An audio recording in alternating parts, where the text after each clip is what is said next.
प्रत्येक जण असं म्हणते की हा वाईल्ड कार्ड आहे, याला काढा. चालू ट्रेन होती जी ऑलरेडी 100च्या स्पीडने धावते, त्याच्यात आम्ही उडी मारली होती. मी हिट मध्ये ठेवलेलं राकेशला, त्याचं कारण ते होतं.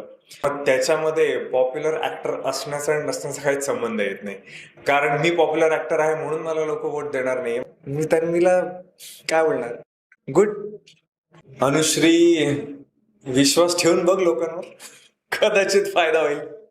प्रेक्षकांवर अन्याय आहे आणि त्यांच्याशी बिट्रे करतोय असं वाटतं की जर घरात काहीच करत नाहीये. म्हणजे जर एखादा नॉमिनेशनसाठी एखादा निकष आहे, तो निकष बाजूला राहतो, ते निकष सोडून बाकीचं सगळं बोलतात.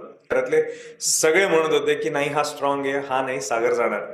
तर मे बी एक वेगळं दिसण्यासाठी त्या बोलल्या असतील. जर 4 आठवड्यात म्हणजे तिसऱ्या आठवड्यात जर लोकांचं असं म्हणणे की हा घरातला one of the strongest player आहे, तर सुरुवातीपासून असतं तर डेफिनेटली स्ट्रॉंगच असतो.